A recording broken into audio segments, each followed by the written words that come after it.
Welcome to university academy YouTube channel.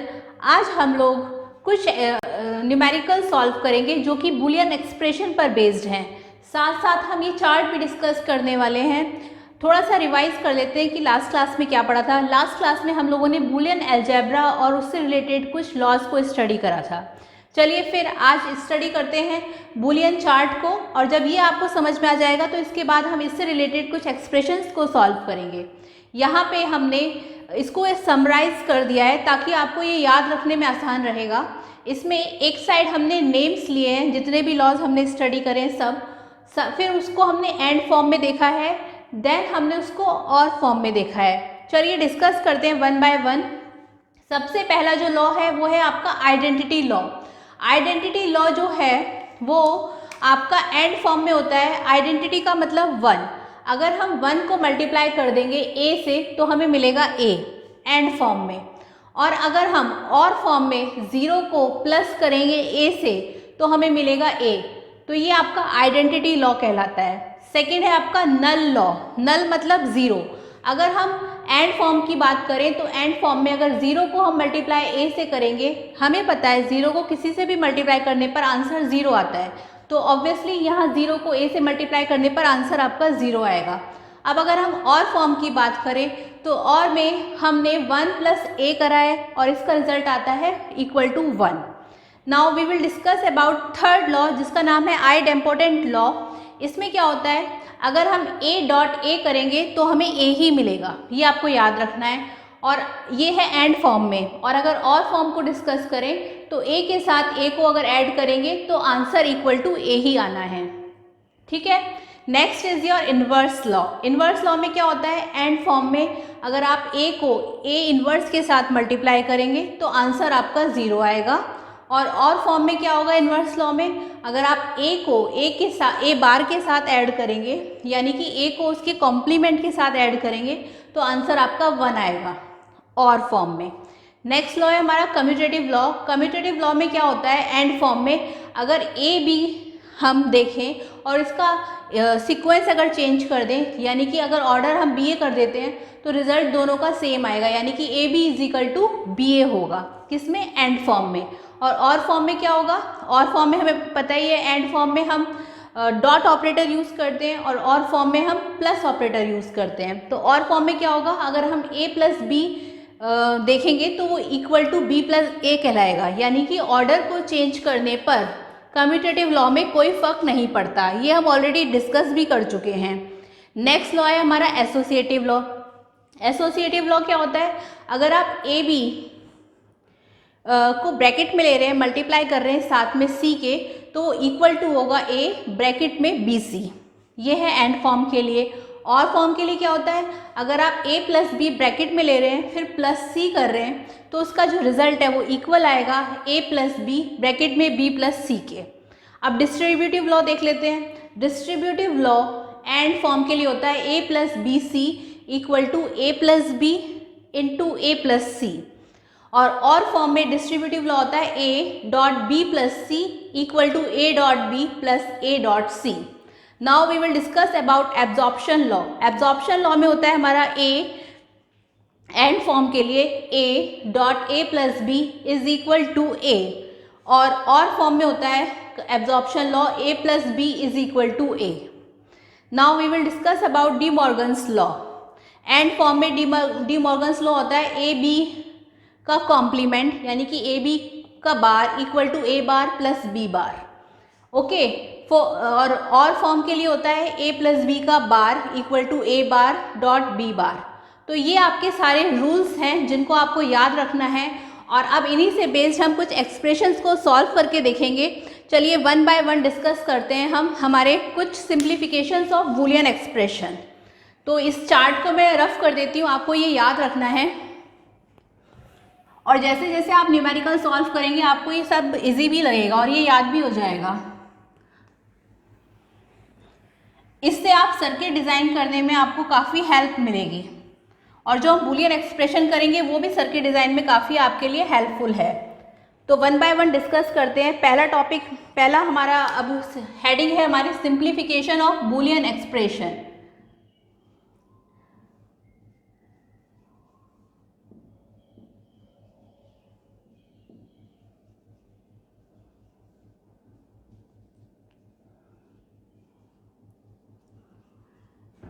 Boolean expression.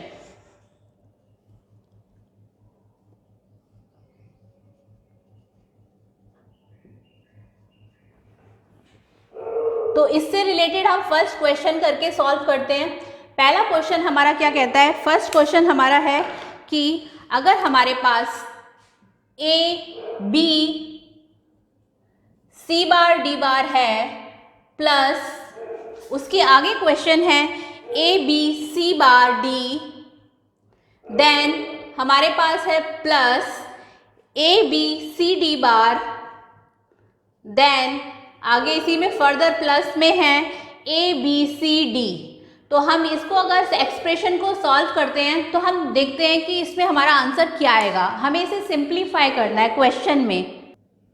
यहाँ पर हम इस क्वेश्चन में देख सकते हैं कि हमारे पास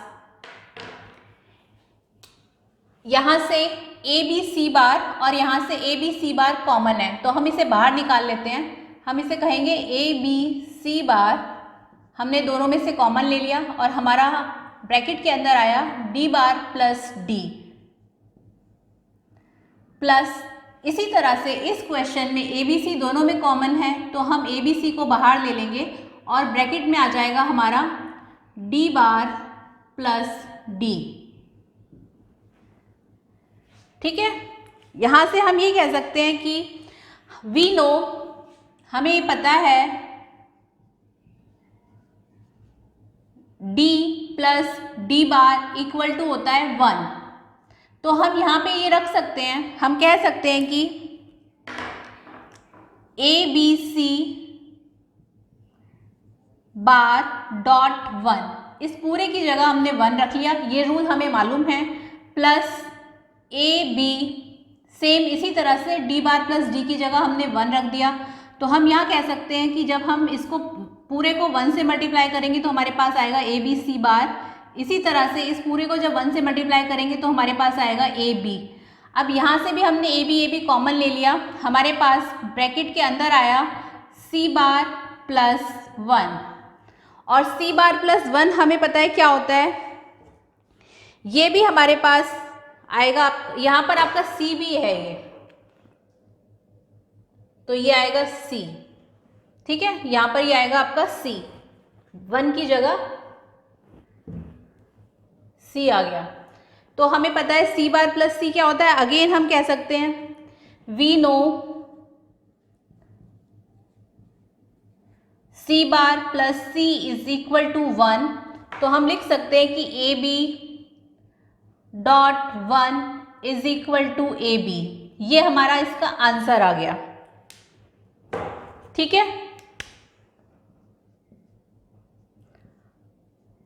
देखिए कितना इजी क्वेश्चन था।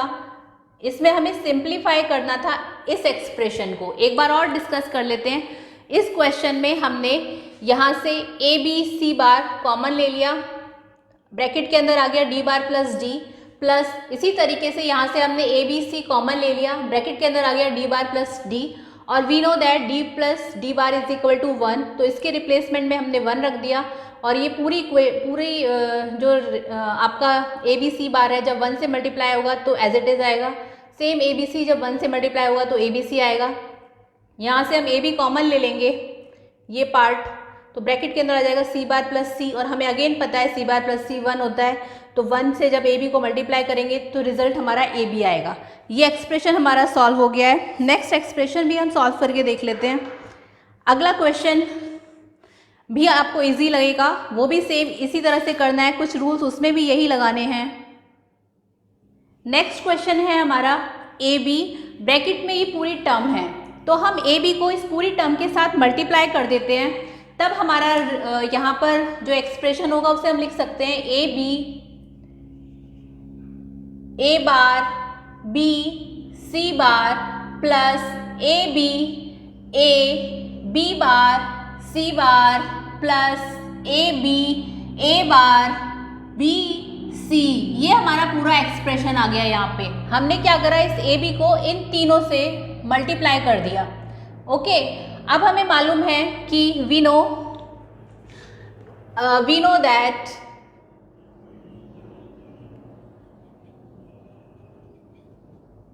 ए डॉट ए बार हमारा होता है 0।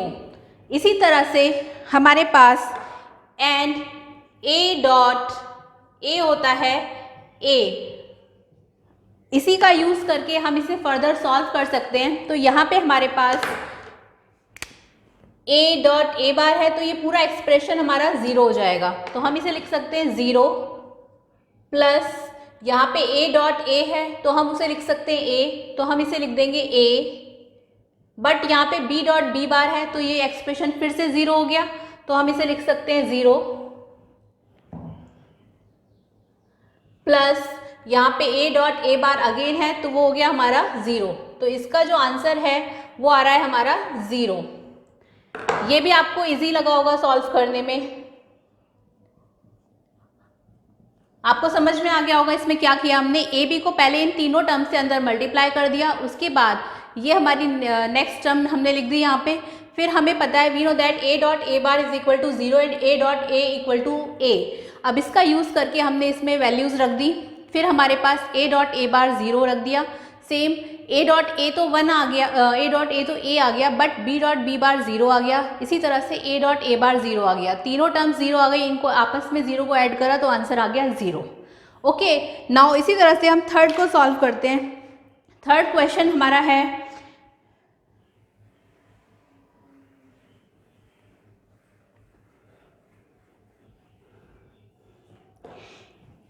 थर्ड है A dot B plus C dot D. इसको इक्वल प्रूफ करना है हमें। ए प्लस सी ब्रैकेट में हमारे पास है a plus D, then bracket में हमारे पास है बी प्लस सी, देन बी प्लस डी। ये क्वेश्चन थोड़ा सा आपको अजीब लगेगा, लेकिन जब हम इसे सॉल्व करेंगे तो ये भी आप बहुत इजी क्वेश्चन है, इसे ट्राई करते हैं। यहाँ पर लेफ्ट हैंड साइड हमारे पास a B plus C d है, तो हम कह सकते हैं कि लेफ्ट हैंड साइड है A B plus C D. अब यहाँ पर जो ए बी है उसको हमने मान लिया let A B is equal to X. Okay, तो लेफ्ट हैंड साइड हमारी आ जाएगी x प्लस सी डी। ठीक है, तो यहाँ पर हम ये कह सकते हैं कि अब इसमें हम डिस्ट्रीब्यूशन लॉ लगाएंगे। रिकॉल करिए कि डिस्ट्रीब्यूशन लॉ क्या होता था। हमारा जो डिस्ट्रीब्यूशन लॉ है वो a प्लस बी सी में जब हमने रखा था तो हमारा रिजल्ट आता था ये a प्लस बी सी, इसमें हमने जब लगाया था वो आता था a प्लस बी और फिर a प्लस सी। यही तो डिस्ट्रीब्यूशन लॉ होता है, इसी को हमें यहाँ लगाना है। तो हम ये कह सकते हैं now apply distribution law, now apply distribution law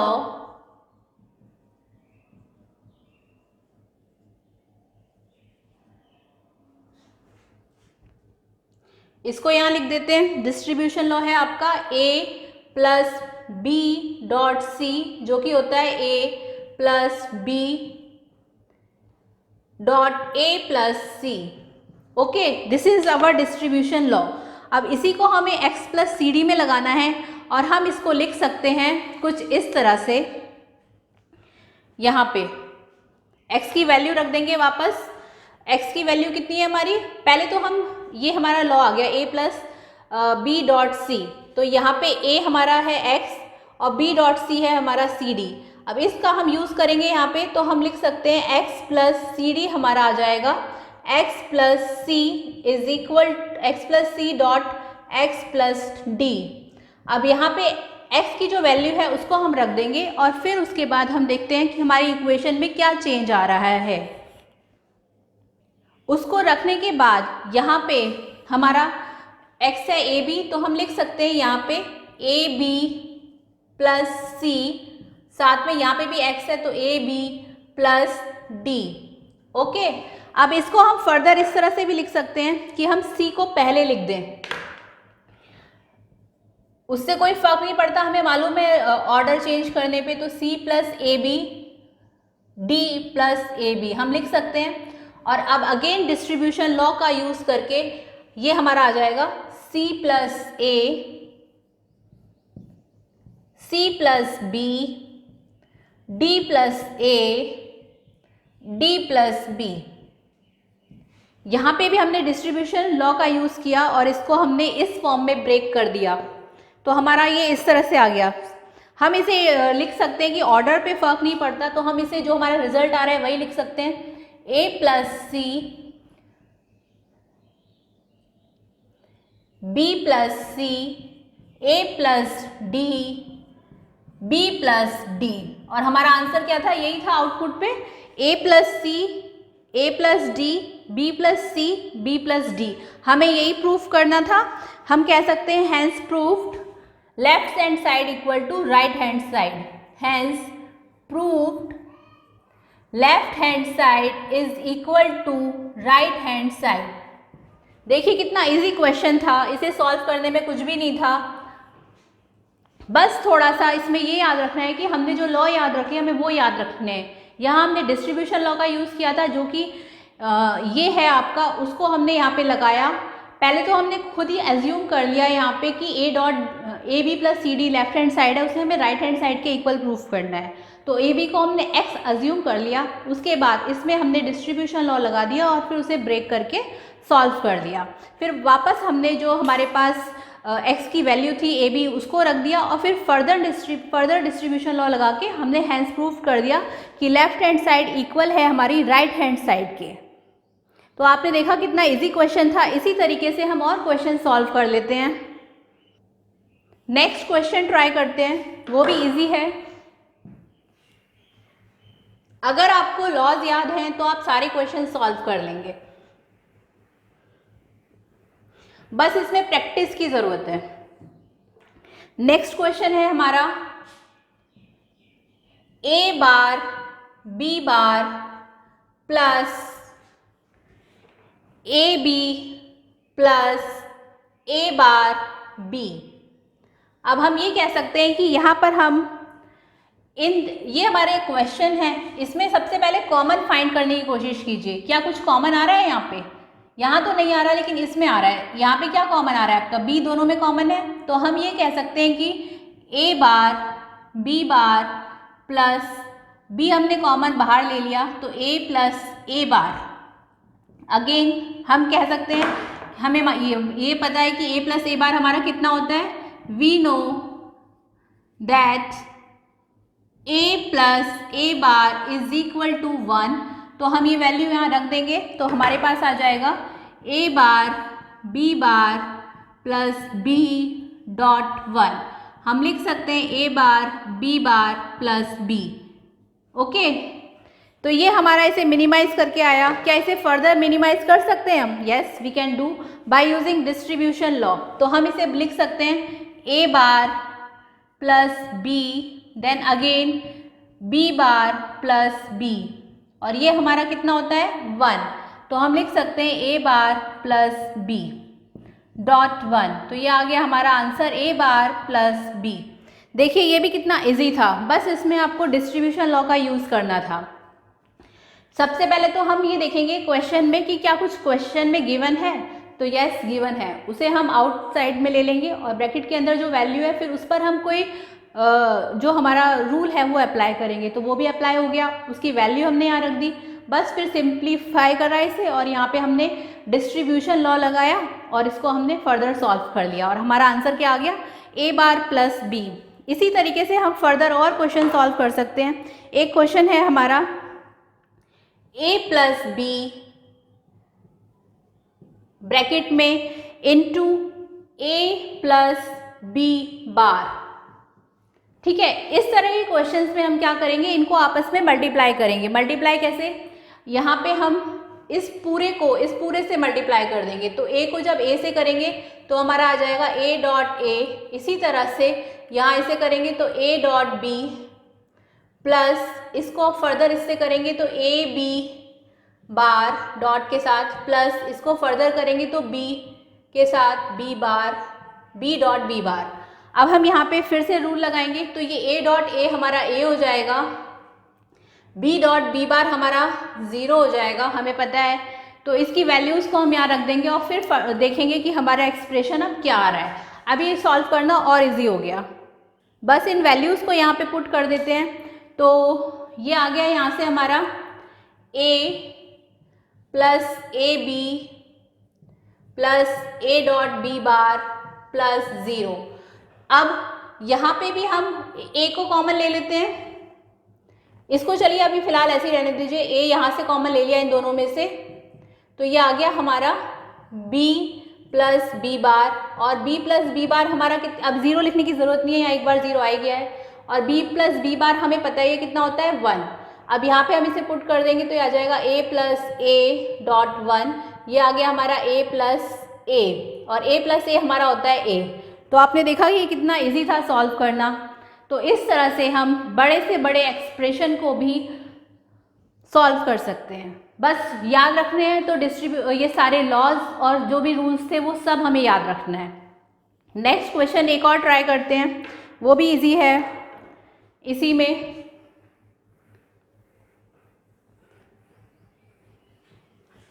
आप लोग पहले क्वेश्चन सॉल्व करना, फिर उनके आंसर्स टैली करना। जब आप टैली करेंगे और अगर आपको कोई भी प्रॉब्लम है तो आप कमेंट सेक्शन में जाके मुझसे पूछ सकते हैं।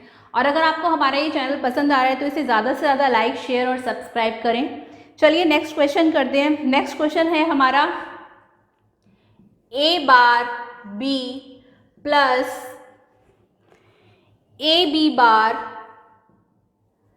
प्लस ए बी, देन फर्दर है हमारे पास प्लस ए बार बी बार।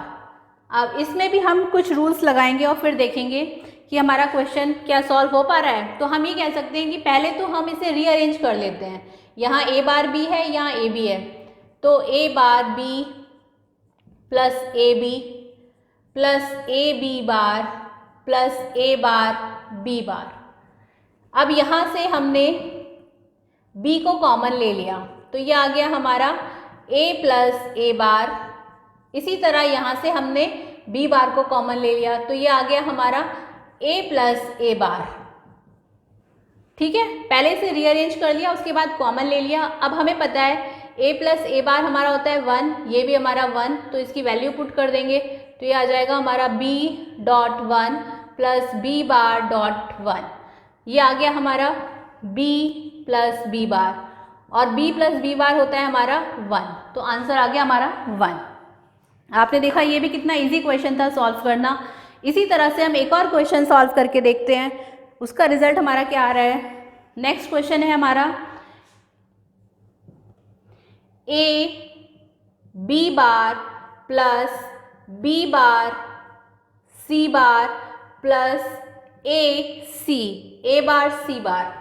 अब इसमें हम क्या करेंगे, सबसे पहले हम देखेंगे कॉमन क्या है। तो इन दोनों में हमारा बी बार कॉमन है, तो हम लिख सकते हैं कि यहाँ पे हमारा बी बार हमने बाहर ले लिया तो अंदर ब्रैकेट में आ गया हमारा a प्लस सी बार।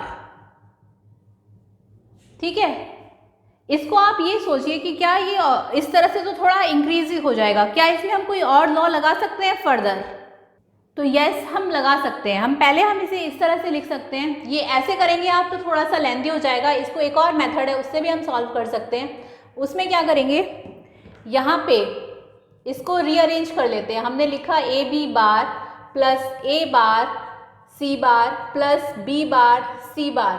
ठीक है, अब यहाँ पे हम कह सकते हैं कि ये हमारा A B bar plus A bar C bar plus B bar C bar dot 1 है। ठीक है, क्योंकि 1 के साथ कुछ भी मल्टीप्लाई करेंगे आंसर में सेम ही आएगा, तो हम इसे लिख सकते हैं A B bar plus A bar C bar plus B bar C bar dot 1 की जगह हम लिख सकते हैं a प्लस ए बार, क्योंकि a plus A bar equal to होता है हमारा 1, और यहाँ पर बी सी वेरिएबल में a ही वेरिएबल मिसिंग है तो हम a को ही लिखेंगे, तो ये आ गया a प्लस ए बार। अब फर्दर हम क्या करेंगे, इसमें इस पूरे की मल्टीप्लिकेशन कर देंगे, तो ये इक्वेशन आ जाएगी हमारी a B bar plus A bar C bar plus A B bar C bar, फिर यहाँ पे प्लस ए bar B bar then c bar. Okay, अब आप ये देखिए कि क्या कुछ कॉमन आ सकता है यहाँ पे, तो यस हम कॉमन ले सकते हैं। यहाँ पे ए बी बार है और यहाँ पे ए बी बार है, तो इसमें से ए बी बार को कॉमन ले लेते हैं। तो हमारी नेक्स्ट इसमें हम लिख सकते हैं ए बी बार, ब्रैकेट में बाहर ले लिया हमने, ब्रैकेट के अंदर ले लिया हमने 1 प्लस सी बार। ओके, और यहाँ से हम ए बार सी बार कॉमन ले सकते हैं, तो हम लिख देते हैं ए बार सी बार। ब्रैकेट के अंदर आ गया हमारा 1 प्लस बी बार। अब 1 प्लस बी बार हमारा क्या होता है, 1 प्लस सी बार और 1 प्लस बी बार दोनों ही हमारे 1 होते हैं। तो हम ये लिख सकते हैं कि A B bar dot 1 plus A bar C bar dot 1, और 1 के साथ अगर इसे मल्टीप्लाई करेंगे तो ये टर्म हमारी एज इट इज़ आ जाएगी। सेम ये भी यहाँ पे टर्म एज इट इज़ आ जाएगी, ये आ गया। तो ये हमारा फर्दर इसको सॉल्व करके आया A B bar plus A bar सी बार। मतलब इस एक्सप्रेशन को जब आपने सॉल्व करा तो हमारे पास ये आ गया और ये एक्सप्रेशन हमारा गायब हो गया। तो ये हमारा रिजल्ट है इसका। ये भी आपको इजी लगा होगा। एक और इजी क्वेश्चन इसी तरह सॉल्व कर लेते हैं। तो नेक्स्ट क्वेश्चन है हमारा, यहाँ पे सॉल्व कर लेते हैं इसको। आप जितना इसकी प्रैक्टिस करेंगे उतना ही ज़्यादा आपको पता चलेगा कि कहाँ हम क्या यूज़ कर सकते हैं। नाउ नेक्स्ट क्वेश्चन है हमारा a प्लस बी पूरे का बार है और ब्रैकेट में हमारे पास है a बार प्लस b बार। ठीक है, अच्छा अब इसको हमें सॉल्व करना है। तो हमें पता है कि बाय डी मॉर्गन्स लॉ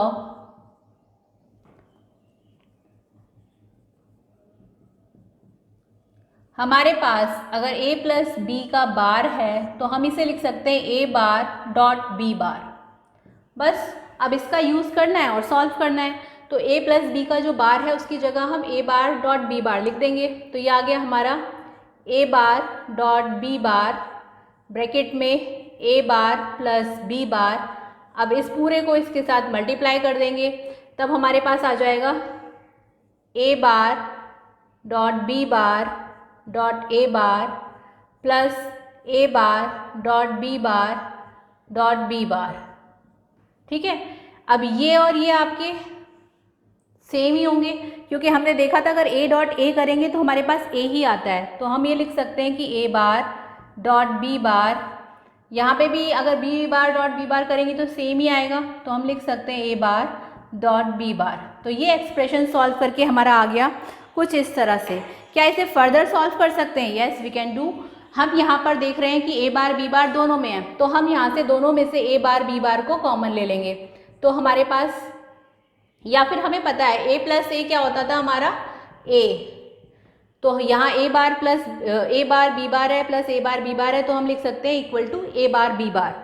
तो आपने देखा ये कितना इजी था सॉल्व करना। हाँ, यहाँ पर आप ये लिख सकते हैं बाय यूजिंग दिस, फिर उसके बाद आप इसे करेंगे तो पूरे नंबर मिलेंगे। By using a plus A is equal to A, we can write a bar b bar. ये हमारा इसका आंसर आ रहा है। ठीक है, आपने देखा कितना इजी था ये क्वेश्चन सॉल्व करना। एक बार और इसे समझ लेते हैं। क्वेश्चन हमारे पास था a प्लस बी पूरे का बार, ब्रैकेट में a bar plus b bar. हमने यहाँ पे हमें पता है डी मॉर्गन्स लॉ क्या होता है, वो होता है हमारा a प्लस बी का पूरे का bar equal to a bar b bar. हमने बस उसी का यहाँ यूज़ करा। अगर आपको समझ ना आए तो जब आप लॉज लगाना शुरू करते हैं और आपको समझ नहीं आता तो आपको ये लॉ भी याद रखना है कि क्या कहीं ये लॉ तो नहीं लग रहा है, यहाँ पर यही लग रहा है। तो हमने a प्लस बी का पूरे का बार लिख दिया जो आया a bar dot b bar. अब इसकी वैल्यू को हमने यहाँ पुट कर दिया और साथ में a बार प्लस b बार है। अब इसमें फर्दर हमने इस पूरे को इन दोनों के साथ मल्टीप्लाई कर दिया, ये आ गया। और हमें पता है कि अगर हम a डॉट a करते हैं तो a ही आता है। उसी बेस पर a बार डॉट a बार, यहाँ a बार आ गया डॉट b बार, प्लस इसी तरह हमें पता है b bar a dot a again a ही आता है। तो उसी बेस पर हमने b bar dot b bar को b बार लिखा, तो ये आ गया a bar dot b bar. अब by using a plus a equal to a हम लिख सकते हैं, यहाँ पे ये दोनों सेम आ रहे हैं तो a बार डॉट b बार, हमारा ये आंसर आ गया। ठीक है, आपने देखा कितना इजी था। एक दो क्वेश्चंस और सॉल्व करते हैं इसी तरह से। नेक्स्ट क्वेश्चन है हमारा फर्दर क्वेश्चन है हमारा A B plus A bracket में है सी डी प्लस सी डी बार। अब इसमें हम देखते हैं क्या हम इसमें कर सकते हैं क्वेश्चन को सॉल्व करने के लिए। सी डी बार ये ब्रैकेट में है, इसको अब सॉल्व करते हैं और रिजल्ट देखते हैं क्या आ रहा है हमारा। यहाँ पर हम क्या करेंगे, इस पूरे में से ए को बाहर ले लेंगे क्योंकि ए भी यहाँ पर भी है और यहाँ पर भी है, तो ये हमारा ए बाहर आ जाएगा। ये आ जाएगा हमारे पास फिर बी प्लस सी डी प्लस सी डी बार। ओके ठीक है। अब हम क्या कर सकते हैं, यहाँ पे इस ब्रैकेट का तो कोई मतलब नहीं है, इसको हटा देते हैं। ये आ जाएगा आपका A B plus C D plus C D bar. यहाँ से आप दोनों में से सी कॉमन ले लेंगे तो ये आ जाएगा ए बी प्लस सी, ये आ गया डी प्लस डी बार।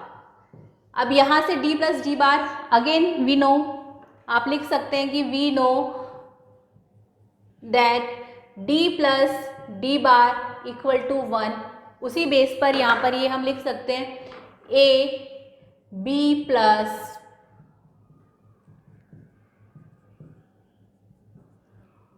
सी डॉट 1। नेक्स्ट हम इसको लिख सकते हैं A B plus C. Okay, यहाँ पर आप ये देख रहे होंगे कि हम इसे हर बार इतना एलेबोरेट क्यों कर रहे हैं। एलेबोरेट करने की नीड इसलिए है क्योंकि यहाँ पर हमें हर स्टेप में बताना पड़ेगा कि हम कौन सा लॉ यूज़ कर रहे हैं। ओके, नाउ इसका जो आंसर आया वो आया हमारा simple a dot B plus c. ये इसका आंसर है क्वेश्चन का। अगर आप लोगों के इस सब्जेक्ट का एग्ज़ाम हो गया है तो आप लोग मुझे बताना कमेंट सेक्शन में कि आपका एग्ज़ाम कैसा हुआ। और अगर आपको कहीं पर ऐसा लग रहा है कि कुछ क्वेश्चंस आउटसाइड बाहर से आए हैं और आपको नहीं समझ में आ रहे थे, तो आपको उनका आंसर अगर पूछना है तो आप मुझसे पूछ सकते हैं। और फर्दर जो नेक्स्ट टॉपिक्स आपके रिमेनिंग उस टाइम एग्ज़ाम में रह गए थे वो आप उनको अच्छे से अभी भी पढ़ सकते हैं, क्योंकि ये आप जब second year, third year, fourth year में आएंगे तो ये सब वहाँ पर कहीं ना कहीं सर्किट को डिज़ाइन करने में आपके बहुत यूज़फुल हैं। चलिए फिर नेक्स्ट क्वेश्चन एक और ट्राई करते हैं। नेक्स्ट क्वेश्चन है हमारा, यहीं पर इसे रफ करके कर लेते हैं। इसे एक बार और रिवाइज कर लेते हैं। इसमें क्या था क्वेश्चन में, यहाँ पे हमारे पास ये था क्वेश्चन, हमने पूरे में से ए को बाहर ले लिया और फिर जो बचा उसे लिख दिया। ठीक है, फिर इसके बाद इसमें हमने देखा कॉमन आ रहा है तो सी हमारा कॉमन आ रहा था, हमने उसे बाहर ले लिया। ठीक है, यहाँ से, और ये हमारे पास रूल होता है वो हमने लगाया, जिस कारण हमारे पास ये डॉट 1 आया, तो सी डॉट 1 हमारा सी ही होगा, तो हमने उसे रख दिया और ये हमारा इसका रिजल्ट आ गया। Okay, now we will discuss next question. Next question है हमारा, इसको रफ कर देते हैं।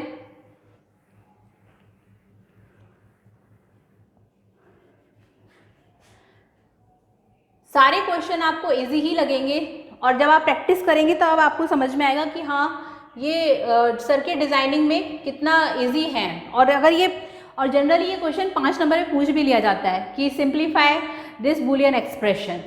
तो चलिए इसको करते हैं आगे। ये सब पूरा ब्रैकेट में है। देन आगे है आपका A B bar plus C D bar. अब इस क्वेश्चन को सॉल्व करना है, खुद भी आप लोग ट्राई करना, उसके बाद इसका रिजल्ट देखना कि क्या आप टैली कर रहे हैं तो आपका सेम आ रहा है या नहीं, और सेम ही आना चाहिए। यहाँ पे हम क्या करेंगे, इस क्वेश्चन में इनको दोनों को आपस में मल्टीप्लाई कर देंगे तो हमारे पास आ जाएगा बी सी बार। इस पूरे को इससे दोनों से करेंगे तो A B bar plus B C bar C D bar, plus इस पूरे को इस पूरे से करेंगे तो ये आएगा हमारे पास a bar d a B bar, plus then again यहाँ पे मल्टीप्लाई करा तो ए बार डी सी डी बार। ठीक है, अब हम यहाँ पर जो यूज़ करेंगे वो यूज़ करेंगे कि बाय यूजिंग, जो हमें रूल्स मालूम है कि ए डॉट ए बार हमारा होता है 0, इसी तरह से एंड ए डॉट ए होता है हमारा ए। ठीक है, इसका यूज़ करके हम इसे सॉल्व करेंगे। तो हम ये लिख सकते हैं, फिलहाल आपको ये वाला ज़्यादा यूज़ होगा तो आप इसे याद रखिए, a dot A bar equal to 0। बस वेरिएबल्स की वैल्यूज़ डिफरेंट होंगी, बाकी रूल यही रहेगा। तो हम ये कह सकते हैं कि यहाँ पे, और दूसरा हमें यहाँ पर हम अगर देखें तो यहाँ a dot A bar equal to 0 है, लेकिन यहाँ हमारे पास b डॉट बी बार है, बट ये हो तो क्या 0, मतलब हम अगर इसे रीअरेंज करके लिखें तो हम लिख सकते हैं a b dot B bar C bar, plus इसको भी रीअरेंज कर लेते हैं b C bar d, plus यहाँ पे भी हम इसे रीअरेंज कर लेते हैं a bar b bar d, plus a, इसको भी रीअरेंज कर लिया a bar c d bar. Okay, तो अब ये वैल्यूज़ यहाँ से b डॉट बी बार हमारा 0 हो गया बाय यूजिंग दिस रूल, ये भी 0, देन ये भी 0 हो गया हमारा, देन ये भी हमारा 0 हो गया, और ये भी हमारा 0 हो गया। तो हम ये कह सकते हैं कि यहाँ पे हम लिख सकते हैं 0 plus 0 plus 0 plus 0 is equal to 0। तो ये हमारा इसका रिजल्ट आया। मतलब क्वेश्चन में हमने क्या करा, इस पूरी टर्म के साथ मल्टीप्लाई कर दिया, उसके बाद इसको रीअरेंज कर लिया, रीअरेंज करके सारी वैल्यू 0 आ गई, क्योंकि हमने यहाँ पे a dot A bar equal to 0 वाला रूल पढ़ा हुआ है और वो यहाँ फॉलो कर रहा है, जिससे हमारे पास आंसर इसका 0 आ गया। तो आपने देखा ये क्वेश्चन कितना इजी था। एक और क्वेश्चन इस सॉल्व कर लेते हैं, उसमें वो भी बहुत इजी है। तो नेक्स्ट क्वेश्चन है हमारा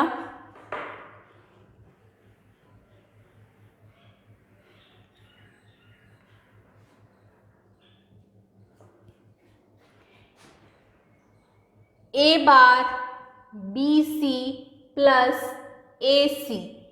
ये क्वेश्चन आप पहले खुद सॉल्व करने की कोशिश करना, फिर आप इसका रिजल्ट देखना।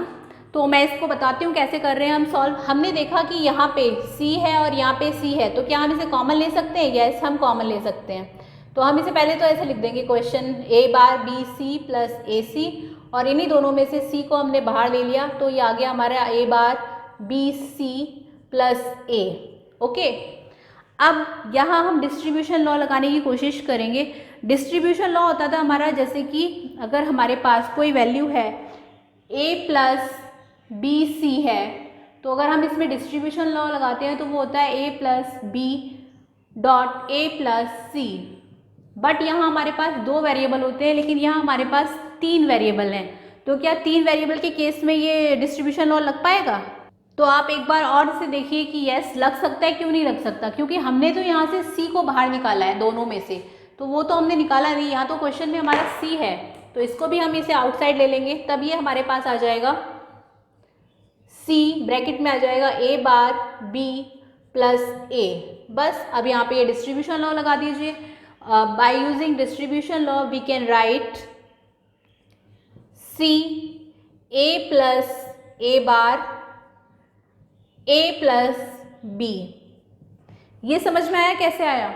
ये हमने यहाँ पे डिस्ट्रीब्यूशन लॉ का यूज़ करा है, जो कि होता है a प्लस बी सी। तो आप इसे ये भी लिख सकते हैं। चलिए मैं पूरा एलिब्रेट करके लिख देती हूँ, क्योंकि अभी आप फर्स्ट ईयर में हैं, तो आपको इस तरह से लिखना है, bye using distribution law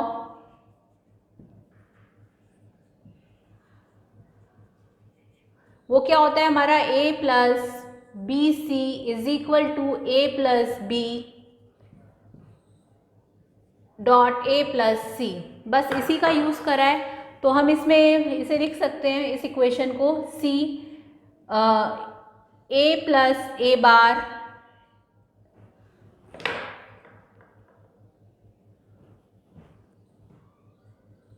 then a plus B. अब यहाँ हम अगेन लिख सकते हैं, we know a plus A bar is equal to 1, तो हम यहाँ पे 1 रख देंगे, तो ये हमारा आ जाएगा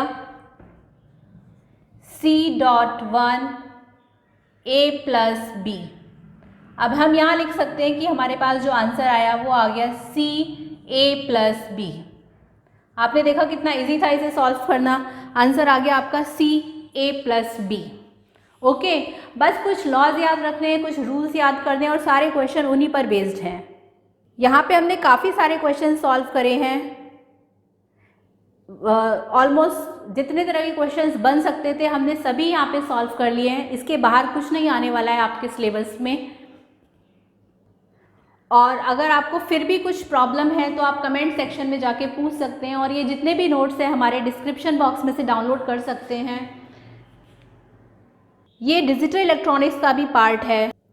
तो बूलियन एक्सप्रेशन में हम अभी इतना ही रहने देते हैं, और फर्दर आगे की क्लासेस में हम स्टडी करेंगे कार्नो मैप के बारे में। उसमें हम कार्नो मैप में 2 वेरिएबल से लेकर के अप टू 4, 5, 6 वेरिएबल्स तक के मैप को देखेंगे। तो आई होप आपको मेरा ये लेक्चर पसंद आया होगा। नेक्स्ट क्लास में हम लोग डिस्कस करते हैं के मैप। कार्नो मैप को ही के मैप बोला जाता है। चलिए फिर तब तक आप इसे अच्छे से स्टडी करिए। नेक्स्ट क्लास में हम लोग आगे के लेक्चर्स को स्टडी करेंगे। Thank you.